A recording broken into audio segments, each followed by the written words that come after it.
Hello, everyone. All right. I'm here. I'm filled with Red Renner's drink, so that'll help out. Yes, right.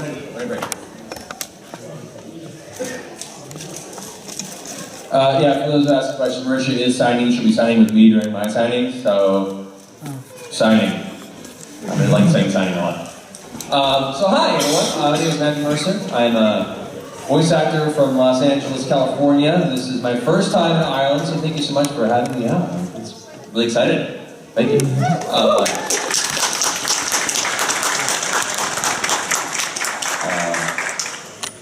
guess I should give you a little overview of kind of my history, what I do, where I come from. So, as a voice actor, I've worked across cartoons, both anime, Western animation, and video games of all sorts and types. I'm also a huge nerd, and I'm proud of it. I grew up a gamer of all sorts, from video games to tabletop role-playing games and board games and everything in between. So, to me, it was just kind of merging my passion for performance and experience on stage and theater with my interest in all this wonderful nerdy shit.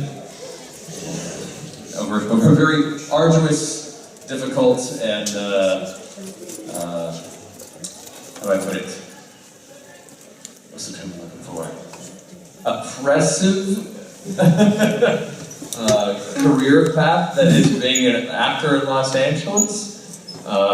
Endured for many years through a very creative lifestyle, much like Mercer had mentioned earlier, which involved a tiny studio apartment in North Hollywood and subsisting on a packing phone that people refer to as top ramen.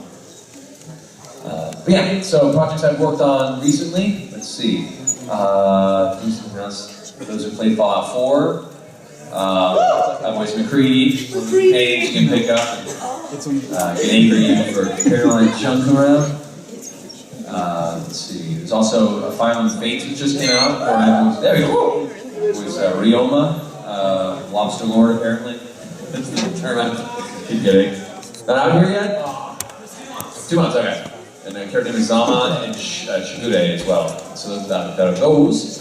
Let's see. League of Legends, any League of Legends players here? There you go. I voice Gangplank in the game as well as Wolf. It's the one half of Kindred champion, so he's a fun block. Let's see, I'm also Bigfoot and Wabbit in the Bugs Bunny series and Cartoon Network, which has been a lot of fun, and doing some stuff on the coming regular show season, so that'll be fun. But yeah, so that is my overall spread of things. If you're looking for anything specific, you can either remind me or look on Google or IMDb, are far better than my brain, which forgets everything. So, I also am Benjamin Master for a show called Critical Role. All right, critters in the audience, makes me happy. Where I run a game of Dungeons & Dragons for a bunch of other voice actors. You roll dice, we nerd out, and it's a good time. So yeah, predominantly this would be a video game voiceover panel for questions and such like, but don't feel like you have to keep it strictly to that if you don't want to. That is the overall theme of the panel. We'll be here all weekend, and this is more of kind of an open chat discussion anyway, so don't feel like I'm going to shoot you down if you ask something not specifically video game voiceover related. But, that being said, who has a question to open this panel for possibly voiceover related to at least begin the theme. So, you've been very helpful so far.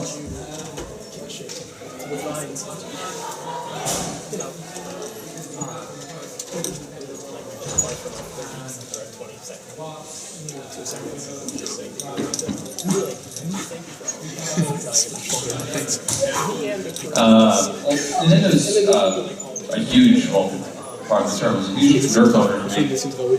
Being a kid that grew up on Nintendo, I remember specifically saving up extensively with the first NES. Like the first thing I really saved up for was like that and Pop Guard Rabbit Doll was the two things that I remember cleaning my room consistently and doing chores towards a specific goal. Those are the things that taught me to be a semi-responsible adult. And so they able to work with Nintendo was really, really cool. They were very, very welcoming and very helpful in providing information. A lot of video games, you don't get a lot of background or context depending on the people involved, and that's always one of the challenges of being a voice actor is you get a wide variety of producers that want to be certain levels of involved in the performance time. You have some that are more, here's a deck a few days ahead, you can read, it gives you the whole review of the story, and they have a very strong idea, and you'll sit with them for like 20 minutes before the actual voiceover session to discuss the themes and the character personality and their back history, and that as an actor, that's wonderful. I love those aspects. Then you also get the games where you walk in and you don't even know what it really is. It's some code name like, steak face. You're like, what's steak face? Like, actually, it's this game. You're like, okay, well, what's my character? He's 24, his parents were killed by demons, and he has a big sword. Go. You have no context. Nintendo has been consistently really good about giving context and working with me to make sure that we understand the basis of the characters and where they're going. And the Fire Emblem games in particular, Crom and Awakening, we had a lot of really, really good discussions and making sure that we were all on the same page as far as where the character came from, where he's going. Even to the point where we were very particular with the multitude of non-verbal sounds, which is a really funny part of the session. We did a few sessions, one that were more storyline based, and the cutscenes. Then we had one session that was all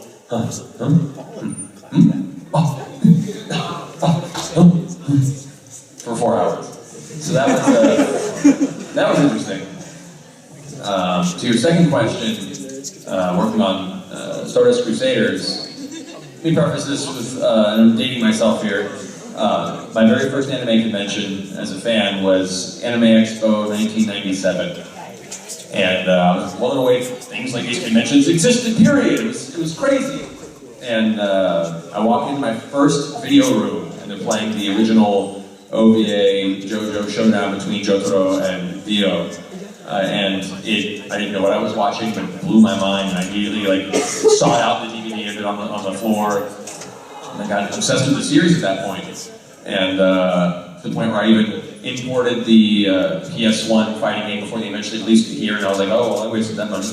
But I loved the series for so long, and then when the auditions came in for it, for the series, the newer one, I was like, oh my god, I want to be part of this. What character did they send you to audition for? Jotaro. Okay, no pressure.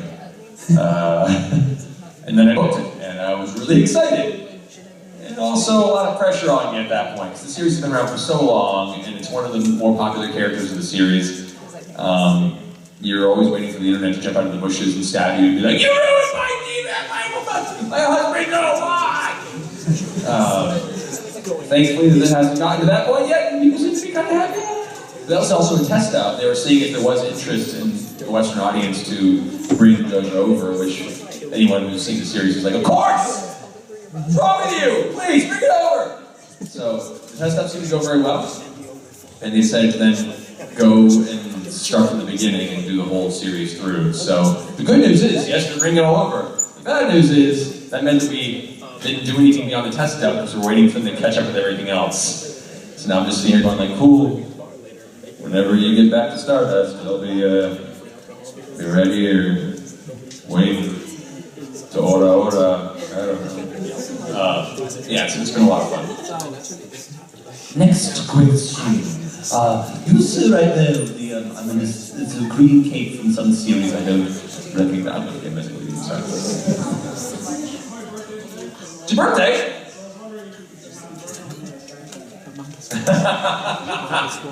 Certainly. Happy birthday to you. I'm not singing the song because I don't see it. But I may burn down your family. Is that birthday present worthy? Perhaps. Happy birthday, man.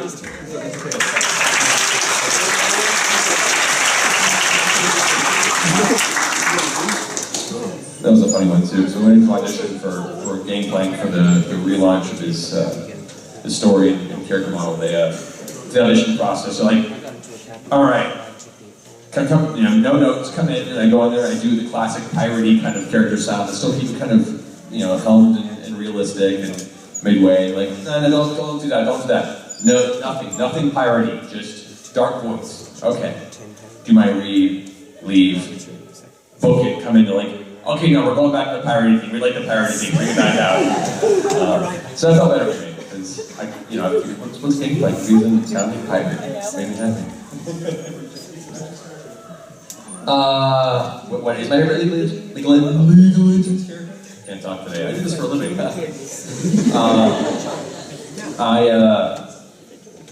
To be fair, I made Thresh. I think, supports, I'm all about the supports. Support love, man. Usually bot lane. But I haven't played too much recently because free time has not been a commodity that I like it to be. And a little bit of free time that I have been playing the Overwatch beta, because that game was amazing. Yeah, no, I was Thresh. Warwick was my first main, actually. And back in the day, I had played a really mean jungle heavy Warwick. And then he kind of fell to the wayside, and I was sad. But then they buffed him up again, and I was happy. Yeah, those were my big ones.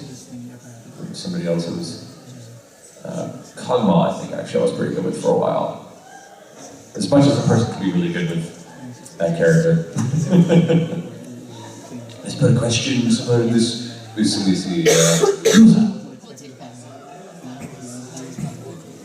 Yes. My favorite of the Soul series. Oh man. The first Demon Souls was such an experience I wasn't expecting. It was such an anger-inducing, out of nowhere, wonderful throwback to the NES days of, that memorization requirement to not tear your hair out. That I fell in love with Demon Souls and the whole white versus black tendency system. I thought was a really, really cool way to go about it. Although it was clunky in a lot of its design, so I'd have to say Dark Souls, which refined a lot of the ideas of Demon Souls. I love Dark Souls. I still think it's the best of the series. Dark Souls 2 I enjoyed, but I don't know, it didn't have the same magic as the first one. The color palette was much a lot of browns, it felt like Fallout 3. It was just very kind of just earth tones and not much else, and it didn't really elevate from the original Dark Souls in my opinion. So yeah, first Dark Souls I have to say, overall. It's you in the front!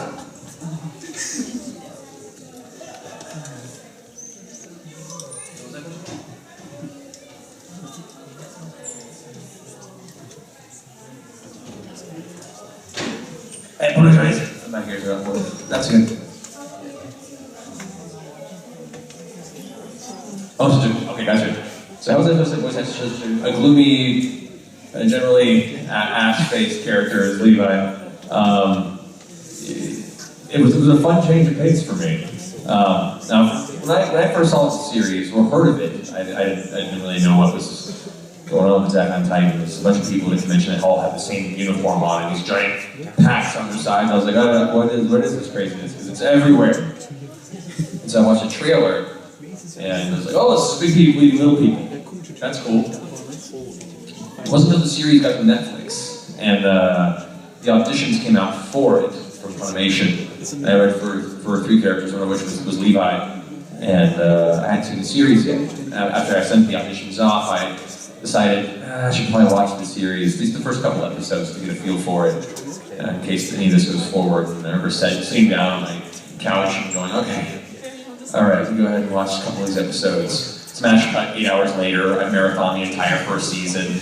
My belly gets wrapped around me, and I'm going, that's it, so well, where's the rest of it? Well, next season 2! Oh my god, this series is amazing. So I became a huge fan, and that was my favorite character. But I didn't know, what things had come to fruition. And it wasn't until about 2 weeks later that I got a call from Mike McFarlane, the director, who also voiced Jean in the series, called me saying, hey, if you're interested, I'd love to offer you part of Levi. I'm driving down the road. And I'm like, oh, okay. Cool, man. Yeah, we'll coordinate. I'll get a flight situated in Texas, report for a few days. It'll be fun. All right, thanks, buddy. Bye. Pull over. Yes! So I was really excited. Levi, I like him a lot because he's a very nuanced and subtle character. In anime, you don't always have that option. A lot of characters tend to be either very over the top or very one note, depending on how the stories are told. And I really love thinking between characters, where you find a lot of these interesting. And Attack on Titan is one of those shows I find that every character is really well fleshed out, has a lot of subtle quirks to each one of their particular personal goals. Levi is, that dark, sullen, for lack of a better term, he's an asshole, and you love him for it. But I also like the fact that he is lauded as the strongest, hope that humanity has. And because of that, he kind of acknowledges that he can't show any weakness. He can't allow himself to give in to any moment of despair or sadness, because the moment he cracks, the rest of humanity cracks. He's the rock that holds everyone else together when they're losing everything. And not going to try not to spoil if you haven't seen the series, you should watch it. But when he sees his whole squad undergo a really terrible circumstance, trees are involved. It's awful. There's a few moments where you can see in his eyes like those heavy twinges of pain that he has to keep hidden inside. And so it was really, really cool to be able to take and ride that line of an individual that, as a guarded way, pushes society away, judges society, lets very few people in, and isn't allowed to really grieve or undergo the regular human emotions in such a destitute world circumstance. So, for me, to answer your question in a super long-winded way, it was really interesting and fun to break down the subtleties of his character and his personality, and be able to play up that kind of wry, asshat behavior in a world that is mostly about death, loss, and trying to find that inner strength. And I got to play a character who didn't scream all the time, one of the few, very few, which was fun, and I pointed out to all the other voice actors who worked on it. I was like, ha ha ha ha, you guys had to scream a lot. I go to Bryce, who plays Harry, I'm like, ha ha ha ha, I don't really yell at all, until we do the OVA. Then I'm going to yell a lot more. Not looking forward to that. Next question. You had your hand up quickly there, sir.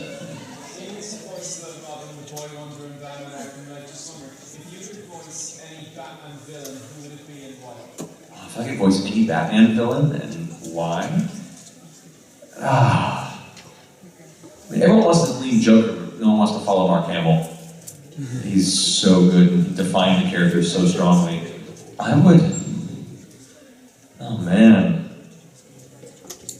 would say probably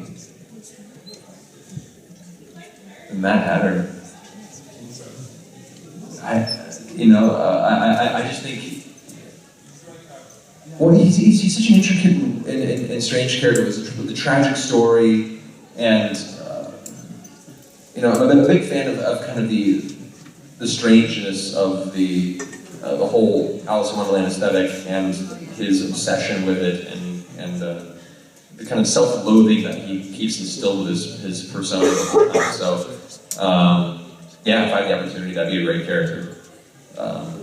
I would say Anarchy as well, but I got a chance to do him for the other Batman games, and that was a character that I wasn't expecting to ring so heavily with. The anachronistic ideas of society as we were recording these long diatribes about how the corruption of the government and freedom for the people. And I'm reading it, and partway through each monologue, I'm like, yeah, it's working. I'm really getting behind this now. He has one long monologue in Origins where he calls out these flyers that were given out during the early 1900s after there was a bunch of these kind of uprisings. And what are they called again? I can't remember the actual term for the pieces, but it's really interesting because they break down the unfortunate government actions towards the populace in maintaining control and order outside of the law, and this kind of this echoing dichotomy between the everyman and those in power, the few versus the many type circumstances. And as I'm reading it rings still true today in so many ways. And so it was very interesting through that to have this weird, passionate history lesson and a reminder that as for all these years that have gone by, how many things still remain the same. And I ended up walking out of a lot of those sessions as Anarchy a little too wound up and had to go calm down somewhere. Really good tea, like, no, it's okay. Not gonna go download the Anarchist Cookbook anytime soon. It's gonna be okay. That was a fun one. No worries, good question. Let's see. Let's find somewhere over here. You had your hand up on that?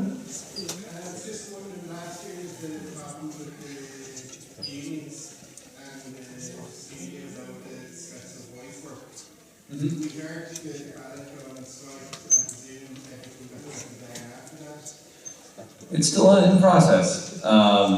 It's one of those circumstances where, and I can't talk too much on it, but with every contract negotiation that happens, there's discussions about what improves the work environment, especially as something like interactive games is a perpetually evolving form of media.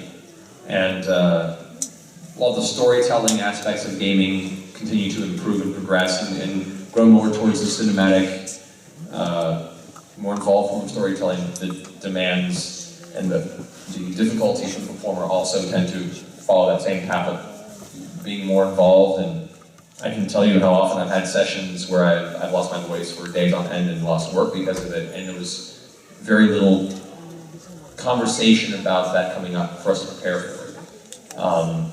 And even though we were aware of 4 hours of screaming as an orc at full volume, is going to do damage. And so there are a lot of things we're discussing, and hopefully it'll work out. Nobody wants it to strike. That's nothing that performers want to have to go through. It's a scary idea, but at the same time, we have to fight for what we think is an important means of improving our work environment in such circumstances as that. So hopefully things will resolve. From what I've heard, things are going in a good direction, so fingers crossed. No worries. Let's see. Still making our way through this way. Spider-Man. Just so I can say that. I was just wondering, probably get asked this a lot, but would you actually be able to do some dialogue from Batman Arkham Knight as well? Some dialogue from... Just a little bit. I'm trying to think of... What are some of the lines of dialogue here? So I'll pull up my phone real fast. I don't have internet to use. They're in the middle of a foreign country. Apparently, I'm having a hard time getting a signal. That's not how Robin sounds. That was just a weird voice. Let me see. There's a sequence in the game where a person very close to Robin has a tragic circumstance happen. And then that game you can choose to lock Robin into a room and he gets real unhappy about that. And I'll just improvise it off this because this is kind of one of those. Let's see. Hey, Bruce, what are you doing? Open this door right now!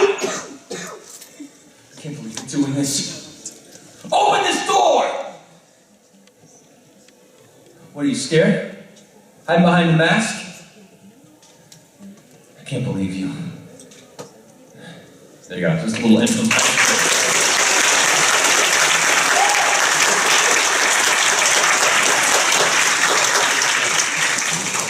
Don't fact check the dialogue, because that is guaranteed entirely different from what was said, but you get the idea.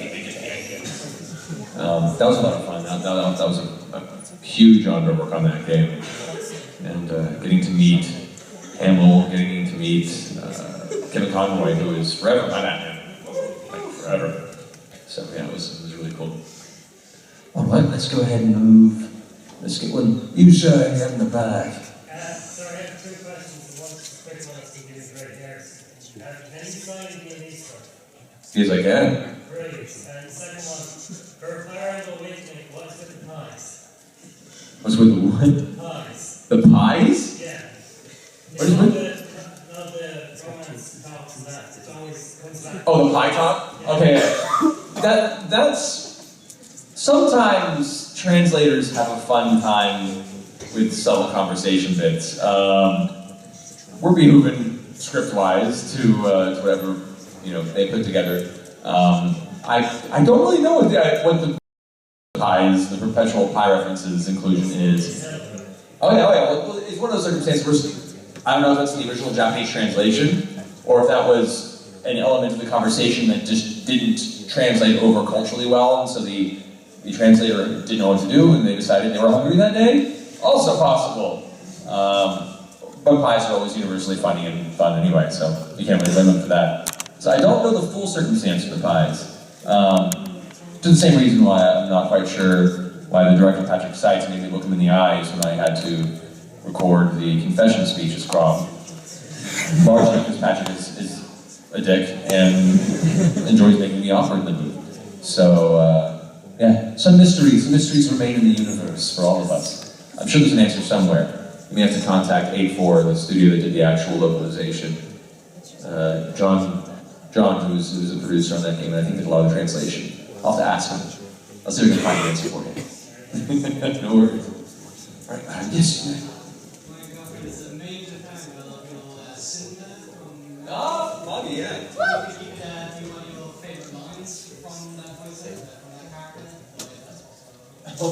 One of my favorite scenes in Moggy, if you guys haven't seen the series, it's actually really, really cool. It's kind of like a really stylized retelling of a lot of the Arabian Night stories and a lot of the characters from that, those fables and stories. And I get to play Sinbad in that series. It's a lot of fun, very kind of lackadaisy, powerful and knows it, but has already kind of accomplished all of his dreams and doesn't really know what to do with himself going forward type characters. It's a lot of fun. One of those guys who already he captured so many dungeons and has so many powers at his command that the world said like, alright, we're cutting you off. You can't get any more. He's like, okay, this kingdom, I guess I'll just do this. This one sequence in season 2 where he walks in with the main character Aladdin, who I think he's tickling a princess character who it looks very conspicuous. It doesn't look like tickling. It looks more like he's becoming a man. For lack of a better term. And Sinbad walks in and sees this, and his kind of eyes go wide, and he kind of suddenly says to himself something akin to, "My God, he truly is a Moggy." Like there's complete respect in his face, like the power this young kid has to suddenly, for lack of a better term, overtly fondle this princess. Although I will say, Sinbad's one of those few characters that has a very memorable introduction to the series. As the main characters meet him after he is found on the side of a road, having all of his objects and clothing stolen by bandits. So he steps out in the open to greet them with open arms and nothing but a big fig leaf hiding his crotch. And that was my introduction to the character. Like, so this is the guy you're playing. I'm like, of course. It would be, wouldn't it? And I think since then, I generally make a deal of signing any sort of Moggy-based memorabilia with a fig leaf drawing at the bottom. It's a reminder of the true origins of the character of that one. Good question? All right, yes.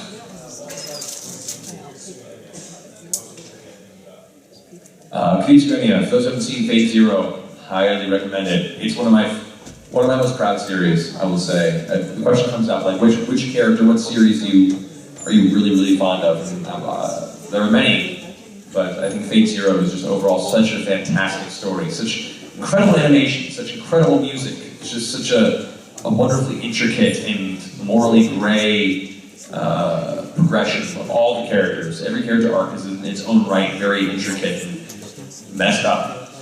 No one comes out of that series unscathed, man. Especially Kaizoku. And we spent a lot of time, me and the director, Tony Oliver, kind of getting to the real details as to his drive and his goals and his character arc, which is a very dark one. He starts off very subtle, and as he begins to open up emotionally throughout the story, you discover more about why he is the way he is. He's a real messed up person. And it's fascinating. I love those as an actor. So I love playing Kaizoku, and I feel that his story, especially the ending for him, which I won't spoil it here, is befitting into an individual that did not consider the true ramifications of their actions. And while he had a noble goal, not all noble goals can circumvent the repercussions of not so noble actions. And it was really, really cool. Especially given the fact that Fate Stay Night, when it first came out, was cheesecake based on a hentai game. And then to do the prequel and have it be so cinematic and so brilliant that they had to go back and remake the original series to kind of match the tone of the prequel. And even that becomes really cool. So it was really, really awesome being part of that series. And I was glad that the new Limited Blade Works release that there's some flashbacks from Kaizoku. I was like, yeah, you're gonna step into his shoes again. And what a great showdown at the end of the series. Kaizoku and the other character. Yeah, watch it, it's good. It's good, recommend it. There was a hand up over here, I believe. Yes. Yes.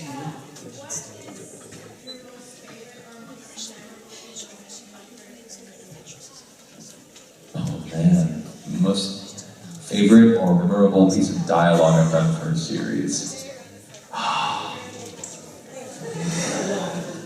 Well, the go-to, there's a whole story for this. Is probably, there's a sequence in Attack on Titan where Levi's talking to Eren as they're going through the forest, and he goes, look around here, Eren, look at all these big-ass trees. And, well, I'm not going to give you context if you haven't seen it, because it seems funnier that way. But it was a line that wasn't in the translation that they received, Funimation. And we recorded, the actual adapted script we recorded for the series was something akin to, look around you, Eren, do you see the trees around you? It's much more informative, but that was the translation we were given from Japan for that. Then as we began to announce the series and go to conventions for it, fans kept bringing up big-ass trees. And I was like, what? Where does that come from? We didn't record that, did we? And I found out this meme online because the original translation, the subtitles, the Japanese release, said big-ass trees as part of that conversation, which made more sense to his character, because he's a vulgar guy. He doesn't have a lot of social grace to him, but he's very blunt and says whatever works the circumstance. He kind of came from the street and doesn't give a shit about what anybody else thinks. So when we went back to do pickups for the series, me and Mike McFarlane, the director, said, oh, we have to put big-ass trees back in. So we went back and re-recorded the line. And so you guys can thank the fandom of Attack on Titan for being responsible to getting that back into the actual series. So the feedback does make a difference. That's definitely one of the most memorable ones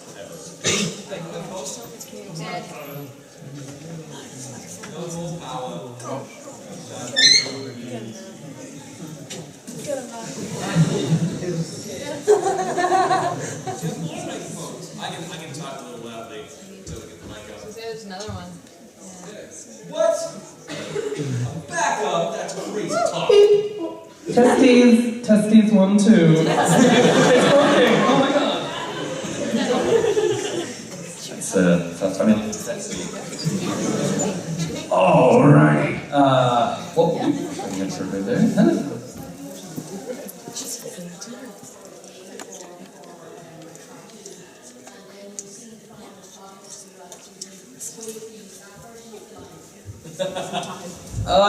Yeah, a couple times. Not too often, but every now and then you'll give a series of takes, and you'll be like on the third take, you're like, okay, I nailed it. Then you get to the final version, and we'll pick the first one, which had no context or understanding of it. And you always wonder why they decided on that. And, but it's less that and more going back and watching a project, and then hearing the dialogue, and then wishing that they had given you the context for the recording.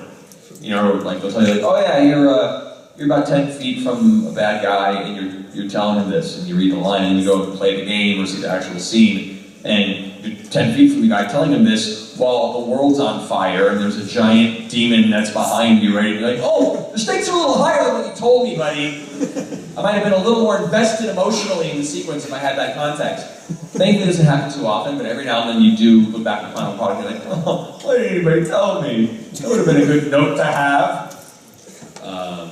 So not too often, but it does every now and then. As a performer, you get a little irked by it. Thankfully, that was a little more acting like the 90s, early 2000s, as the genres have progressed, and dubbing in particular has become much more of a caretaking process than it was previously. You don't see it happen quite as often, which is nice. Like that trend. Keep up with that trend. Good question. So we get some questions on hands in the back. You, sir, with the glorious hair and beard. Yes, luxurious. Let it flow. Simply Jesus. Are there any particular characters that you've missed out on playing that you've regretted? Any characters I've missed out on playing and regret? Yeah, most of them were just characters that I wasn't far enough along in my career at the time to have the opportunity to read for. Pretty much anything Final Fantasy VII related. Sephiroth in particular is a character of mine that I've very much for a long time would have loved the opportunity to have brought to life. But George Newbern, who did him in Advent Children, Crisis Core, did a phenomenal job.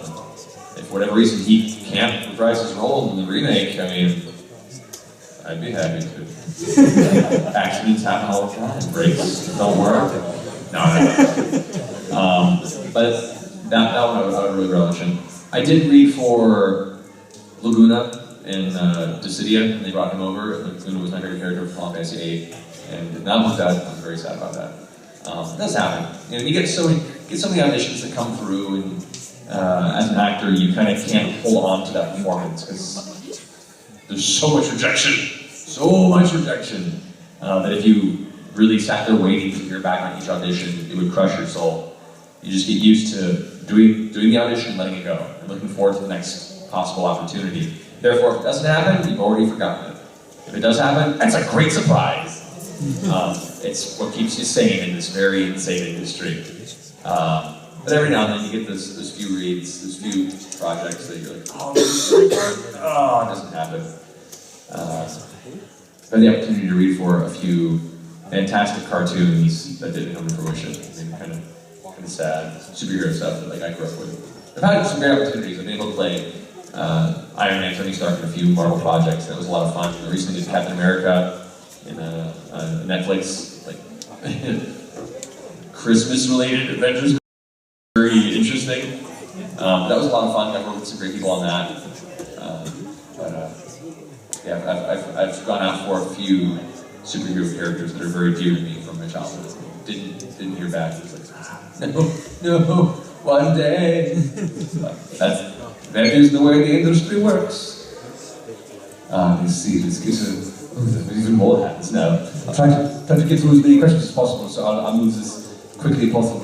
I know many thinkers point out direction. I'll come back to you next, but I have to go to Mikasa here because I'm a little biased.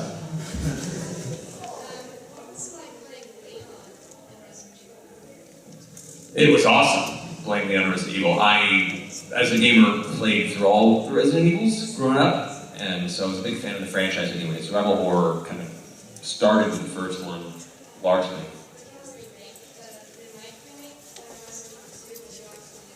If they asked me to be in the remake too, yeah, I'd love that. It'd be phenomenal, Capcom. You scour the internet. But Leon's a very important character to me. I love his persona in the second game and the fourth one. I really, he's my favorite in the series, and so being able to step into those shoes was both very daunting, for the same reasons I mentioned earlier, internet push, stabby. But I came to that whole lot of appreciation, wanting to really kind of carry that torch forward and do my best to make it my own, but also pay homage to previous performances. And so it was a great honor, and while the Game 6 may not have been what people wanted it to be, I felt at least the story was a good continuation. Yeah. Oh, very cool. Awesome. Oh, now they're all coming out soon. So, perfect. Yeah, so maybe we'll go back and try the other ones too, which are all great in their own right. I enjoyed playing Leon a lot, and then in Damnation got to portray him in the CG movie, and that was a lot of fun. So yeah, if they want to have me back, I'd be more than happy to. So it's a very close character in my heart. All right, so now on the way back, yes. Without trying to spoil anything, in the new quest in Critical Role, how did it feel to the introduction to that quest? When you broke some things, how did that feel? Okay, so referring to the show Critical Role we do, the D&D show, there was a story moment in recent weeks where I got to essentially bring to fruition a 2-year campaign story thread that sundered a very, very important location in the universe. Basically, I watched the players look at me frightened as I burned the world around them, and it was awesome. It's scary though. Also, as a person that spent 2+ years designing, developing, and fleshing out, a cultural hub in this universe, especially with the internet watching and getting invested, and then just being able to tell yourself, I'm gonna destroy it. It's scary, but it's also strangely exhilarating because you get to see how the stakes climb for the players and the audience, and I think it drives a great narrative and gives agency, as well as really drives home the idea that, you are not safe if you're not careful. This is a living, breathing world that works around you, and rest on your laurels and you won't survive. And so I felt it really brought a great sense of urgency and drive to the group's current circumstance, as well as help them realize that decisions they made a long time ago do reap long-term circumstances and detriment. So yeah, it was a really, really cool moment. I was very nervous about it. The whole point leading up to it was very nervous. I was like, oh man, I hope this goes off okay, but everything seemed to go okay, and it's driving a really cool story now, so I'm excited. All right, so we can cruise some of these questions. Right there. Yes. Okay.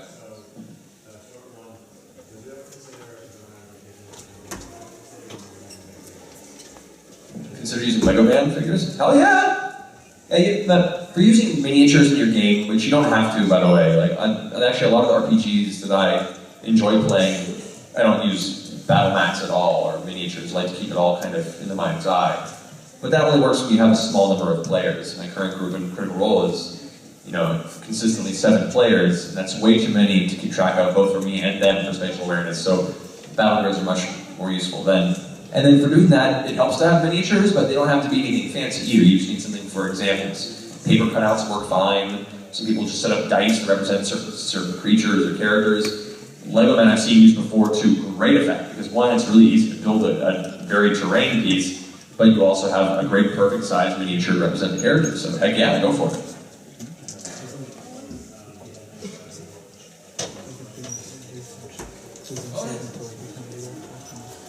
So Mercer is my stage name, so my actual legal name. It is my family name generations back, 3 generations back. So it is within my family. I am technically of Mercer lineage.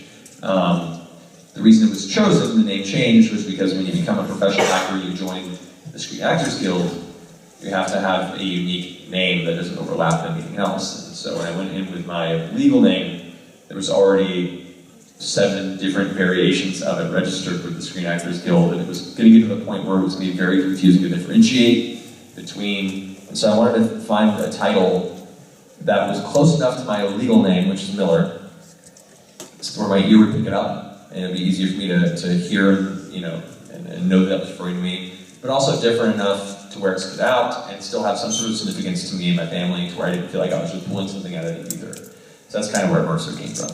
And while it was just meant to be a stage name, years and years ago, probably 10 years ago, I made this decision. It has become so synonymous that it's kind of devoured my legal name, and now I barely ever hear my legal name. Mercer will probably end up legally being my name at some point in the future at this point, because there's no point in keeping the old Miller. Though I had fond memories and had a good run. It would be worn after use for me. Good, interesting question. See much time we go. I think about 12 minutes. Let me see if I can rapid fire through some of these and not spend too much time lingering, so we can get through a lot of your guys' questions. And we got more panels throughout the weekend too, so if I don't get your questions here, there'll be other events, and we'll be wandering about, and other Q&As, so just come north of those as well. All right, let's see. Let's get some folks who haven't asked questions yet. You, the red swing. When you said that you sent off as a reader of information, would you send out show reels of just doing voices, or would you send out an extract to actually read? Good question. Yeah, for the Attack on Titan audition, they sent a specific character, they're called sides, so they're like, examples of dialogue and a brief description of the character, maybe with some artwork. And so, most voiceover auditions is how it works. You'll get the character breakdown, a little bit of information about the character's personality, their general vocal range, and then there'll be a series of little snippets of dialogue for the character. And so, for that one, I had Aaron, Irvin, and Levi sent to me as audition pieces by Mike McFarlane via email. And so I have a little booth at my home that I do my auditions at home for things that are sent off and, remotely. And so I read for each of the characters, the best of my ability, and then just emailed them off to him. And that was the whole process there. Very rarely do you get an audition where they don't have some sort of guiding principle behind it, some sort of written dialogue. Every now and then you go and it's like, just send me your reel or show me examples of what you do, and we might find a character that fits that circumstance. More often than not, you'll get some sort of information and specific dialogue, and they'll choose their casting based on all those different reads they receive for that character. And even if you don't get a character that you may have been best for, a lot of the times too, as a performer, you only see the characters that you read for. A director or a cast member's job is to weave the entire tapestry of characters together. If they have two people that read very well for two different characters, but their voices are too similar, they probably can't have them both playing off each other in similar scenes. So even if you're a good choice for a character, they may not cast you because you sound too similar to somebody they've already cast, and they need to find somebody that sounds different enough to them in scenes and sequences. So to reiterate, there's a lot of rejection in the industry, but it's not always because somebody necessarily better or you did a poor job. Sometimes you just weren't right for what they were listening for, or conversely, there may have been too many similarities between you and existing casting choices. So you can't really take it too much to heart if you're not chosen for these things. Just a little note.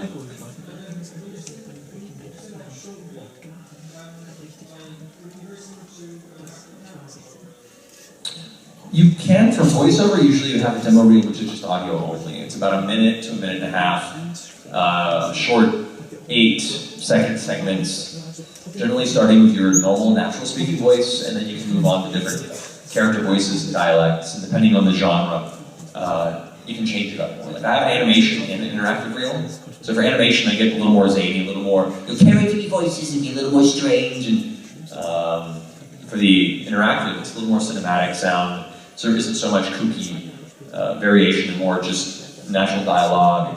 I have some examples of actually like Resident Evil and stuff like that. I have some examples in that demo reel there. So those are how most of the submissions are done to get an agent and for some actual audition submissions.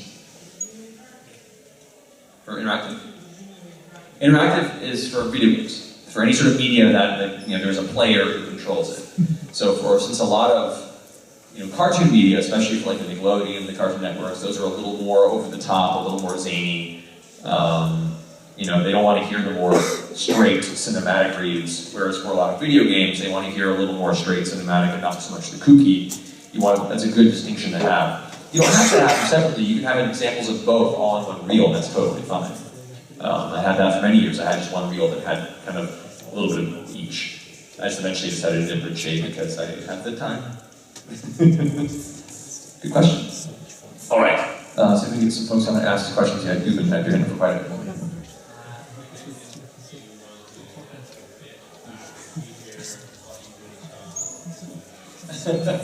Well, Laguna probably would have sounded all that different from my natural speaking voice.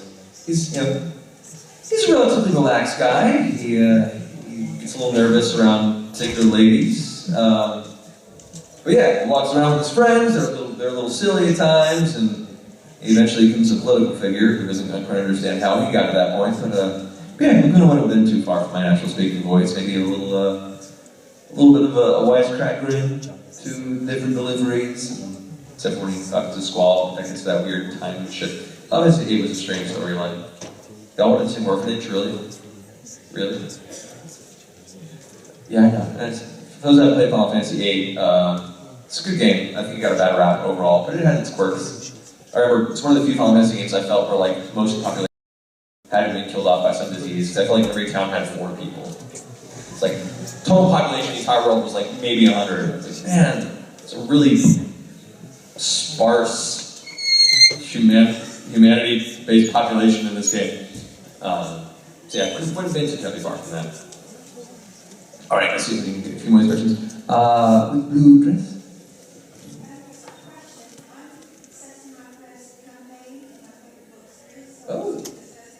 Oh, very cool.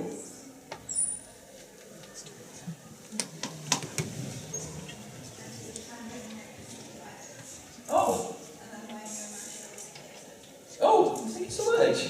That's so sweet. Oh, thank you, Becca. Hi. Oh, she's gonna be tough too. Yes.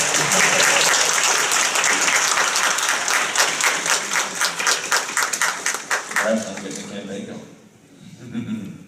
Let's move around. Answer a few more questions. You are very diligent raising your hand.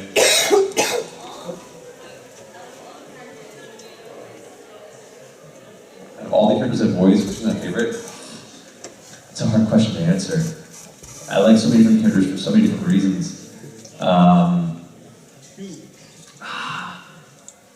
Man, I would say so far, just because of the personal significance, Leon. Just because it was a character that I was already such a fan of, and then got to step into and kind of make my own. That was a really special experience for me. But it's a hard decision because there are a lot of other characters. Like right now, I'm enjoying playing Bigfoot in the Wabbit Bugs Bunny series because it's totally different from anything else I've ever done. That was like, oh, here, hi, lady. Oh, what's going on over here? It's very different than what I usually do, and that's a lot of fun. I like different voices for different reasons, but if I had to pick, I'd probably go with Leon, just because of the personal significance. Alright, let's go Christian. In the way back. Yes? Does it always sometimes feel like Critical Role is overshadowing all the other work that you've done? Critical Role is definitely becoming bigger than I ever anticipated. We weren't expecting to do a show. It wasn't our idea to do the show. We were asked by Felicia to bring it to her network. We were just playing our private game. We were like, would people want to watch us just play Dungeons and Dragons? Yes. Apparently. We were not sure at all that it would have any grounds to stay. We had a whole backup plan. Like, we'll do this for a few weeks. If it doesn't go anywhere, we'll just go back to our regular campaign privately. It'll be fine. Don't harm, no foul. And we were wrong. And it's been really cool because at first we were really worried. Campaign's really a personal thing to us, and the game we've been running for a while is a very, very special thing. And we forged a lot of really strong friendships through it. And putting it on the internet is kind of like putting it before a firing squad and going, wait! But we found an incredible community out of it. Wonderful, wonderful people that sprung out of the woodwork that had grown up playing tabletop RPGs like I did, or conversely, this was their first experience with it and realized this was something that they wanted to try out. People that had really understood how games like Dungeons and Dragons worked, and now had an example, like, oh, that's how it is? Well, shit, let me get some friends together. And they order books online and they tell us about their adventures. And I think it's so cool that all these people have come together for their love of tabletop gaming. And I feel like a proud pop-up when I hear all these stories about people that have started playing for the first time or got back into it after not playing for 15 years, or are too busy in their life, they have kids and a mortgage and jobs, but they get their joy in watching other people play. So it's been really cool to watch it grow. Do I think it overshadows it? I don't think so. No, I really worry. I think they kind of go hand in hand. A lot of us still have our careers. The Critical Role doesn't pay the bills, per se. It's still very much a passion project, but it's something we're all very passionate about. And the community and the whole positivity that's come out of it has been so much larger than the show itself. It's perpetually humbling. And, it's part of the reason we got to come out here and see Ireland for the first time and see all you guys, is because of how crazy the show's gotten. So we hope to continue to do it and hope other people continue to create their stories and have their adventures and never stop playing. I had this conversation back there earlier. I think society at large, especially American society, but society at large has this whole idea that you become an adult, you need to stop playing. I think it's so counterintuitive, so unhealthy, and so needless. Play, just a sense of play, is so important to a person's happiness and survival, in my opinion. Whether it be video games, whether it be reading books and having adventures vicariously through these wonderful stories, through communal storytelling, tabletop RPGs, through being able to use your imagination to create music and create art and drawings, and it's you know, play in itself is not just healthy, but I think it's absolutely necessary for personal growth. And I think tabletop gaming is just a facet of it, but it's a facet that is seeing a renaissance now. And I'm excited to even be a remotely tiny part of this resurgence. It's so much bigger than any of us are. Good question. All right, I know we're already we'll have a minute. All right, I'll get through a few quick rapid fire one questions here. All right, you sir. Least favorite time outside here, Marco, because he's only half there most of the time. Right there. Was that, sorry? Character I regret voice acting. Yes, terrible PS2 game called Prism, Chapter 1, The Dark Unicorn, where I voiced the Dark Unicorns R2. Go on YouTube if you want to barf.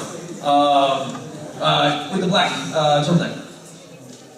Which of the characters you played would you feel is most like you? The character that I played are the most like me and why? I guess kind of go off that question earlier, probably Leon, if anything. We're both kind of trying to do the good thing in spite of whether or not it's a good choice. And usually at our own self-detriment. Then people have to shake us and be like, dude, survive, you're being stupid, don't be a Boy Scout.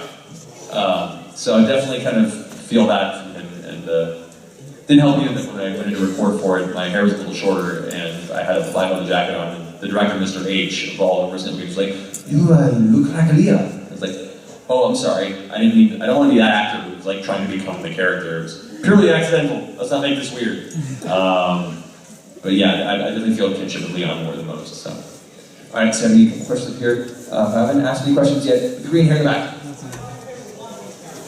Your One Piece character, kind of biased with law. I can't help it. Yeah, see, Rocket shirt over there. Yeah, I kind of have to go with law on that one. We're out of time? We're out of time. I'll do one more fast, one-word answer. It's gonna be a fun challenge. Okay, who hasn't asked a question yet? Okay. All right, we got it. You, sir. Yes. One word question. Favorite Pokemon. Mewtwo. Oh.